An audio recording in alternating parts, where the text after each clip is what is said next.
یکم محرم الحرام امیر المومنین خلیفۃ المسلمین جانشین مصطفیٰ جبل استقامت اور رسول اللہ کے دین کا بہت بڑا سپاہی حضرت عمر فاروق رضی اللہ تعالی عنہ، جناب عمر کا نام صرف کام نہیں، حضرت عمر کا نام انقلاب برپا کر دیتا ہے۔ حضرت عمر کا نام کفر کے ایوانوں میں جبر، ظلم، شرک کی وادیوں میں جب حضرت عمر کا نام بھی لیا جائے تو بے ایمان کانپنا شروع ہو جاتے ہیں۔ حضرت عمر فاروق رضی اللہ تعالی عنہ، حضرت عمر معمولی شخص نہیں، معمولی آدمی نہیں۔ کچھ لوگ صدیوں کے بعد پیدا ہوتے ہیں اور کچھ لوگ ایسے ہوتے ہیں جو ایک ہی بار پیدا ہوتے ہیں، ان جیسا دوسرا پیدا ہوتا ہی نہیں، دوسرا ان طرح کا پیدا ہوتا ہی۔ حضرت عمر رضی اللہ تعالی عنہ جیسی شخصیات پیدا ہی نہیں ہوتی دوبارہ۔ سارے صحابہ در رسالت مآب پہ خود آئے۔ یہ وہ عظیم شخص ہے جسے اللہ کے محبوب نے اللہ سے مانگ کے لیا، کہا اے اللہ یہ مجھے دے دے، اللہ سے مانگ کے لیا ہے۔ اس لیے صوفیاء کہتے ہیں کچھ مرید ہوتے ہیں، کچھ مراد ہوتے ہیں، کچھ مرید ہوتے ہیں، کچھ مراد ہوتے ہیں۔ مرید وہ ہوتا ہے جو چل کے آتا ہے، آ کے مرید ہوتا ہے۔ مراد وہ ہوتا ہے جسے کہا جاتا ہے کہ یہ کبھی میرا بن جائے نا، یہ کبھی آ جائے نا، میرا بن جائے، اس کو مراد کہتے ہیں۔ حضرت عمر مصطفیٰ کریم کی مراد ہیں، حضور کی مراد ہے۔ اللہم اعز الاسلام بے اسلام عمر ابن خطاب، اے اللہ اسلام کو عزت دے دے، میرے عمر کو کلمہ پڑھنے کی توفیق عطا فرما دے۔ اور کیسے دعا مانگی؟ وہ یار حضرت عمر کی تو اس فضیلت کا کوئی جواب نہیں دے سکتا، میرے رسول پاک علیہ السلام سب کے لیے ہی دعا مانگتے ہیں نا، حضور کی دعا عام ہے، لیکن مصطفیٰ کریم نے کعبے کا غلاف تھام لیا اور غلاف کعبہ کو حضور نے سینے سے لپٹایا اور سینے سے چمٹا کے کہا اے اللہ میں نے تو کبھی سوال ہی زیادہ نہیں کیے، میں کرنے آیا ہوں، مجھے عمر دے دے، عمر دے دے۔ حضور نے مانگ کے لیا۔ اور پھر جب جس کو حضور مانگے اللہ سے کہ حضرت عمر رضی اللہ تعالیٰ عنہ کا آج یوم شہادت ہے، میرا تو دل کرتا تھا کہ فجر سے باتیں شروع ہوں اور سارا دن ہی عمر کی باتیں ہوتی رہیں، سارا دن جناب عمر کی باتیں، سارا دن، اس لیے کہ ذکر جناب عمر کا ہوگا پر راضی اللہ کے رسول ہوں گے صلی اللہ، تو جاگ کے بیٹھے، خوش ہو کے بیٹھے۔ ہمارے ہاں منایا ہی نہیں جاتا، بابے اللہ کیتا ساؤن بھادروں اسو کتا تے منڈے جنوری فروری، تو اسلامی سال بھی گیا اور وہ تاریخیں بھی ساری گئیں۔ یکم محرم امت مسلمہ کے لیے بہت بڑا دن ہے، بہت بڑا دن۔ یہ شہادت ہے حضرت عمر فاروق کی رضی اللہ تعالی عنہ۔ یہاں چھوٹی چھوٹی باتوں پہ گورنمنٹ چھٹی کرتی پھرتی ہے، چھوٹی چھوٹی باتوں، الیکشن ہو گیا تو چھٹی، فلاں جگہ پہ تھوڑا سا کسی نے خبر دے دی کہ کوئی پریشانی ہے تو چھٹی، فلاں جگہ یہ ہو گیا تو چھٹی، یہاں تک کہ فلاں وزیر صاحب فلاں علاقے میں آئیں گے تو سارے علاقے کو چھٹی۔ اور اب تو اس سے بڑا حال ہونے لگا ہے، اگر جن لوگوں کی سندھ میں حکومت ہے ان کے لیڈر کا دن آیا تو اس دن چھٹی، اور جن کی پنجاب میں حکومت ہے ان کا دن آیا تو چھٹی۔ ہمارا مطالبہ ہے حکومت پاکستان سے، اگر سر اٹھا کے جینا چاہتے ہو تو یکم محرم کو چھٹی کیا کرو، اگر سر اٹھا کے جینا چاہتے ہو تو یکم محرم کو چھٹی کرو جناب عمر کے دن، اور ملت کے جوانوں کو بتاؤ کہ اگر عزت کی زندگی جینا چاہتے ہو تو اس طرح جیو جس طرح فاروق اعظم جی کے گئے ہیں۔ عزت اور وقار کی زندگی، جمہوریت حضرت عمر سے سیکھنی پڑے گی، حکومت کرنے کے طریقے حضرت عمر سے، رعایا کو سیکھنا پڑے گا کہ امیر کس طرح بنایا جاتا ہے اور امیر کس طرح کے ہوتے ہیں۔ یہاں لوگ ہمیں یورپ کی مثالیں دیتے ہیں لوگ یہاں ہمیں آ کر کے امریکہ کی مثال، انہیں کیا پتا حکومت کیا ہوتی ہے؟ وہ کہتے ہیں جی وہ سائیکل پہ جاتا ہے ان کا حکمران۔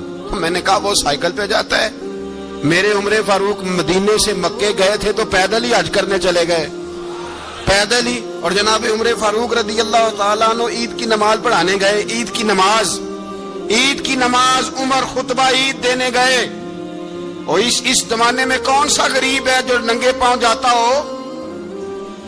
کون سا غریب ہے جو مسجد ننگے پاؤں جاتا ہو؟ لوگوں نے تو 3 قسم کی چپلیں رکھی ہوئی ہیں، ایک مسجد جانے کی علیحدہ ہے، گھر پہننے کی علیحدہ ہے، شادی بیاہ پہ جانے کی چپل علیحدہ ہے۔ حضرت عمر فاروق رضی اللہ تعالیٰ عنہ نکلے عید کا خطبہ دینے کے لیے، تو بیوی سے کہنے لگے جوتا۔ اس نے کہا صاحب اتنی دفعہ ٹوٹا ہے اب گانٹھا نہیں جا سکتا، اتنی دفعہ ٹوٹا ہے کہ اب دوبارہ پیمند نہیں لگ سکتے۔ تو حضرت عمر کہنے لگے چل کوئی حرج نہیں، بغیر جوتے کے ننگے پیر ہی چلتے ہیں، کوئی حرج نہیں۔ تو کہنے لگے لوگ کیا کہیں گے؟ فرمایا چپ کر۔ لوگ جس دن عمر نے یہ دیکھ لیا نا لوگ اس کے بارے میں کیا کہتے ہیں، اس دن عمر نہیں رہے گا۔ تو کہا پھر آپ کا نظریہ کیا ہے؟ فرمایا میرا نظریہ یہ ہے کہ رب رسول میرے بارے میں کیا کہتے ہیں، لوگوں کا کیا ہے؟ لوگ کل کسی کے بارے میں کچھ کہتے ہیں اور پرسوں کچھ کہتے ہیں، میرا نظریہ یہ ہے کہ رب رسول میرے بارے میں ننگے پیر عمر جا رہے ہیں۔ کون جی؟ میں بڑا ماڑا۔ اچھا جناب کیا غربت ہے؟ 10 قسم کے جوڑے لٹکے ہوئے ہیں کمرے میں، اور پہننے کی فرصت نہیں، سویرے کیا پہننا ہے شام کیا پہننا ہے، 15 سوٹ کٹھے استری ہو کے لانڈری والا بھیج رہا ہے، اور تو غریب ہے، تو بہت بڑا غریب ہے۔ اس لیے کہ غربت پیسوں کی وجہ سے نہیں ہوتی، غربت تو دل کی ہوتی ہے۔ تو واقعی بڑا غریب ہے اور تو غریب ہی رہے گا۔ امیر تو عمر فاروق تھے جو ننگے پاؤں چلے گئے عید کی نماز پڑھانے، تو رستے میں جو ملا کہنے لگا عمر جوتا تو پہن لو۔ فرمایا تمہیں عمر کا جوتا نہ پہننے کا نقص تو نظر آیا ہے، کوئی حرج نہیں۔ اگر عمر کو کبھی بتانا ہوا تو وہ والا نقص بتانا جو عمر کی سیرت میں پیدا ہو، کردار میں پیدا ہو، وہ والا نقص بتانا۔ یہ چھوڑو جوتے آتے جاتے رہتے، ننگے پاؤں گئے، پاؤں دھوئے، نماز پڑھائی، لوٹ آئے۔ او بھائی یہاں تو ہمارا بناؤ سنگار اترنا، جتنی توجہ کپڑوں کی طرف ہے اتنی توجہ کبھی ہماری علم کی طرف ہوتی نا، جتنا ذوق شوق ہمارا بناؤ سنگار کی جانب ہے، اتنا بناؤ سنگار کبھی ہمارا اخلاقیات کی جانب ہوتا تو معاملات بڑی حد تک سنورے ہوئے ہوتے۔ حضرت سیدنا فاروق اعظم رضی اللہ تعالی اپنی زندگی کو ترتیب دیا، ایک دن بھی خلافت نہیں مانگی اللہ سے۔ حضرت عوف بن مالک رضی اللہ تعالیٰ عنہ فرماتے ہیں کہ جناب ابو بکر صدیق کا زمانہ تھا تو میں نے خواب دیکھا، میں نے خواب میں جناب عمر کو دیکھا، اور میں نے دیکھا کہ کوئی کہنے والا کہہ رہا ہے کہ عمر وہ ہے کہ اللہ کے رستے میں کوئی اسے جتنا مرضی برا بھلا کہے یہ پرواہ نہیں کرتا۔ کس کے رستے میں؟ بولے سارے۔ اس کا مطلب ہے اللہ کے رستے میں لوگ برا بھلا بھی، قرآن مجید نے کہا وَلَا يَخَافُونَ لَوْمَةَ لَائِمٍ، کچھ لوگ ایسے ہیں جو برا بھلا کہنے والوں کی پرواہ نہیں کرتے۔ آپ یقین کریں اگر پرواہ شروع ہو جائے نا تو دین کا کام ختم ہو جائے، نہ کوئی تقریر کرے، نہ کوئی تدریس کرے، نہ کوئی پیری مریدی کرے، ختم ہو جائے اگر باتوں کی پرواہ ہو۔ لیکن وہ پرواہ، حضرت عوف بن مالک اشجعی کہتے ہیں میں نے خواب میں دیکھا کہ عمر وہ ہے جو کسی کی پرواہ، اور دوسری بات میں نے یہ دیکھی کہ عمر خلیفہ بنے گا، اور تیسری بات میں نے خواب میں یہ دیکھی کہ عمر شہید بھی کیا جائے گا، عمر شہید بھی ہوگا۔ یہ میں نے 3 باتیں خواب میں دیکھی۔ فرماتے ہیں میں نے آ کے خواب حضرت ابو بکر صدیق کو سنائی، وہ خلیفہ تھے۔ وہ کہنے لگے ٹھہر جا، میں عمر کو بلاتا ہوں، اس کے سامنے دوبارہ سنانا، اس کے سامنے۔ فرماتے ہیں میں نے بلایا حضرت عمر فاروق کو، آ کے بیٹھے، خواب شروع ہوا۔ کہ ایک بات تو میں نے یہ دیکھی کہ آپ ملامت کرنے والے کی پرواہ نہیں کرتے، دوسرا آپ خلیفہ بنے گے۔ جناب عمر کہنے لگے چپ کر، ابو بکر کے سامنے ہی کہہ رہا ہے، چپ کر، خلیفہ کے سامنے ہی کہہ رہا ہے۔ تو حضرت ابو بکر صدیق کہنے لگے عمر اسے کہنے دو، مجھے لگتا ہے رب کی رضا یہی ہے کہ میرے بعد اگر مصطفیٰ کا منبر ملے تو عمر کو ملے، اسے کہنے دو۔ یار یہاں تو لوگ ڈینگے مارتے ہیں، یہاں تو لوگ دعوے کرتے ہیں میرے سامنے فلانے کو بھی بٹھاؤ، فلانے کو بھی بٹھاؤ، اس کو کیا پتا، اس کو کیا پتا، یہ تو بڑکے مارنے کا دور ہے۔ حضرت عمر رضی اللہ تعالیٰ عنہ کو تیسری بات کہی، حضرت عوف بن مالک نے کہا آپ شہید کیے جائیں گے، میں نے خواب دیکھی ہے۔ نیک لوگوں کے خواب بڑی حد تک سچے ہوتے ہیں، کہا میں نے خواب دیکھی ہے۔ تو حضرت عمر کہنے لگے شہید تو دلیر لوگ ہوتے ہیں، شہید تو دلیر، جسے سارا زمانہ دلیر کہہ رہا ہے وہ اپنے بارے میں کیا کہہ رہے ہیں، کہتے ہیں شہید تو دلیر، میں تو کاہل سا آدمی ہوں، سست آدمی ہوں، میں تو اتنا کام ہی نہیں کرتا، تو یہ خواب تو نے جو ٹھیک ہے دیکھا ہے نا پھر سے دیکھنا۔ تو ابو بکر صدیق فرمانے لگے عاجزی نہ کر، انکساری نہ کر، تو جو کہہ رہا ہے ٹھیک کہہ رہا ہے، لیکن مجھے سن کے شکر بھی ہوا ہے اور افسوس بھی ہوا ہے۔ افسوس اس بات کا کہ تیرے جیسا بطل عظیم چلا جائے گا، اور شکر اس بات کا کہ رب تجھے زندگی بھی اعزاز والی دے گا، اور شہادت کی موت دے کے اللہ تجھے موت بھی عزت والی عطا فرمائے گا۔ اللہ موت بھی تجھے عزت والی دے گا، تجھے کاہلوں جیسی موت اللہ۔ حضرت فاروق اعظم رضی اللہ، او بھائی یہاں تو اس زمانے کا سب سے بڑا مسئلہ پروٹوکول ہے۔ لوگوں کو پتا ہوتا ہے کامل پیر ہے، کامل مرشد ہے، لوگ نہیں جاتے۔ میں کسی کا مرید ہو جاؤں، میرا پروٹوکول کدھر گیا؟ پتا ہوتا ہے یہ کامل استاد ہے، میں اس کے پاس بیٹھوں گا تو میری تربیت کرے گا، لیکن لوگ شاگرد نہیں بنتے، میں کدھر گئی؟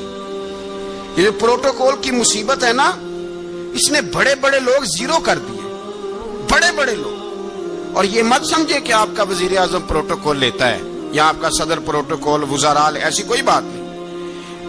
ہم چھوٹے طبقے سے لے کر بڑے سارے پروٹوکول کے قائل ہیں۔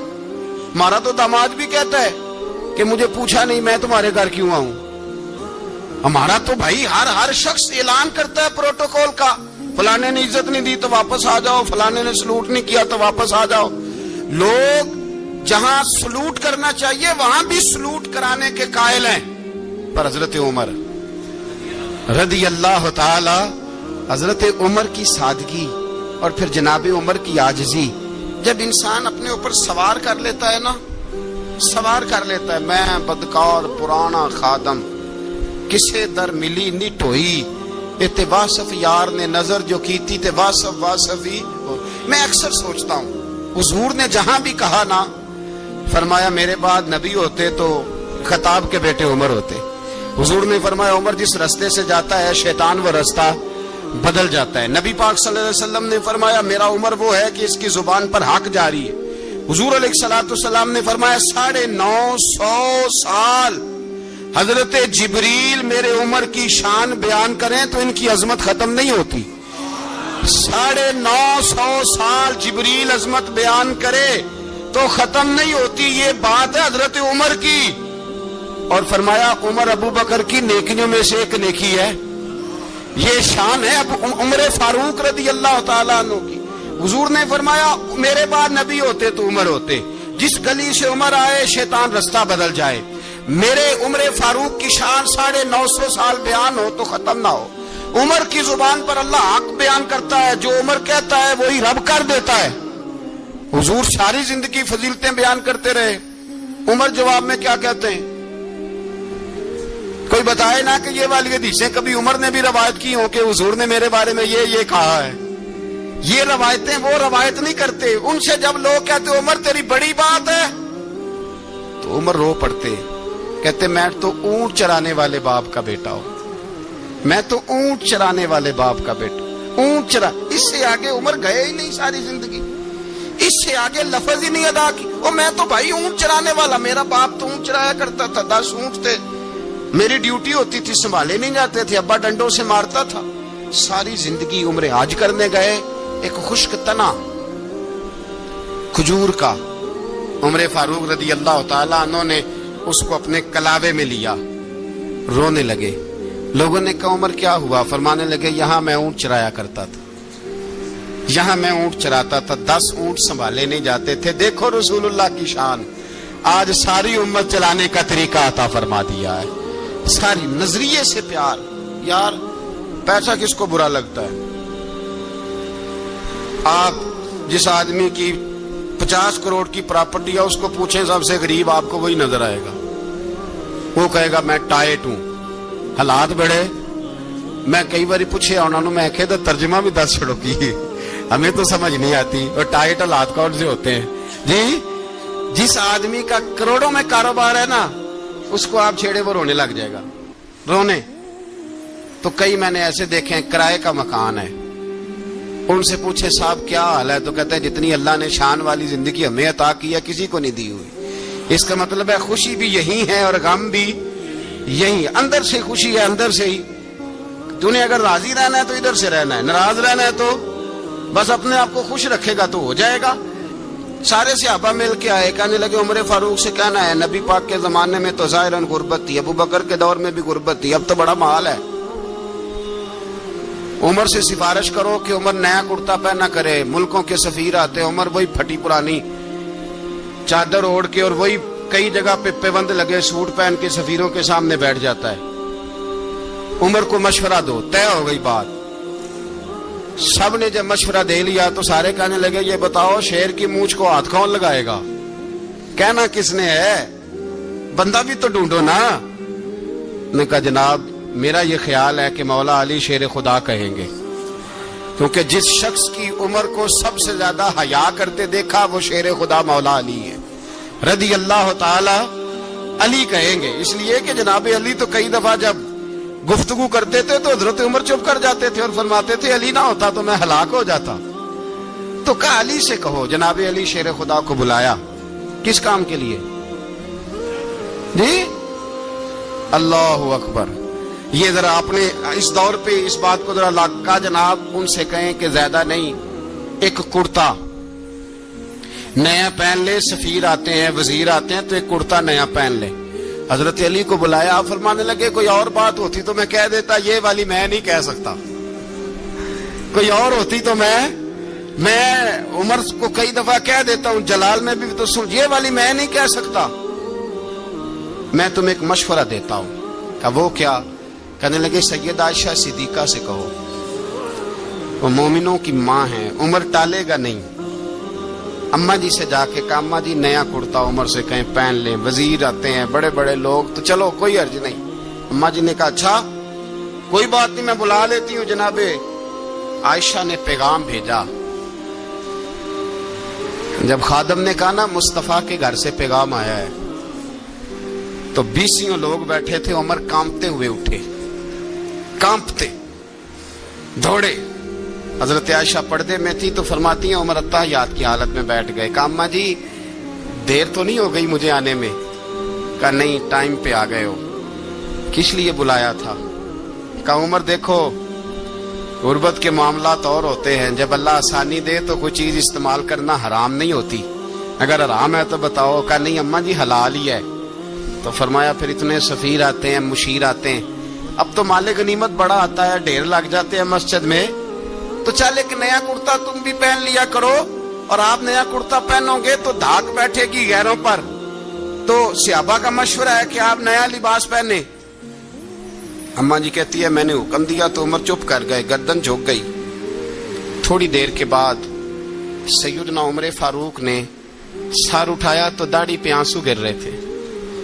رو پڑے، کہنے لگے پاک محبوب کی پاک بیوی جیسے حکم کرتی ہو میں حاضر ہوں، پر مجھے وہ والا لباس پہنانا جو میرے مصطفیٰ نے پسند فرمایا ہے. اگر یہ رنگ رسول پاک کا ہے تو میں حاضر ہوں، اور اگر نبی پاک کا نہیں تو پھر جیسے آپ حکم کریں. جناب عائشہ کہتے ہیں عمر روئے تو میں زیادہ روئی، میرا پلو بھیگ گیا آنسوؤں سے. میں نے کہا عمر آپ جائیے. عمر یوں نکلے تو جو صحابہ کھڑے تھے وہ کونے میں تھے، سارے آ گئے. کہا اماں جی کیا بناؤ؟ فرمایا بھائی تم سب جو باتیں کہتے ہو وہ اپنی جگہ ٹھیک ہیں، پر عمر جو بات کرتا ہے وہ سب سے زیادہ ٹھیک ہے. عمر جس پہلو پر بات کرتا ہے وہ یار ایسی عاجزی، ایسا رنگ، ایسا انداز، ایسا طرز حیات، ایسی زندگی. اولاد کے معاملے میں لوگ بزدل ہو جاتے ہیں، بزدل. پر حضرت عمر کا بیٹا مصر گیا، وہاں سے کمائی کر کے لایا، تجارت کرنے گیا، لاکھوں کا مال. کون سا باپ ہے دنیا میں جس کا بیٹا باہر سے پیسے لے کے آئے تو ابا تفصیل پوچھے کہ بیٹا کہاں سے کمائے، کہاں سے لایا، کتنے ملے، کیوں آئے؟ کون سا باپ تفصیل پوچھتا ہے؟ ابا تو کہتا لا صحیح،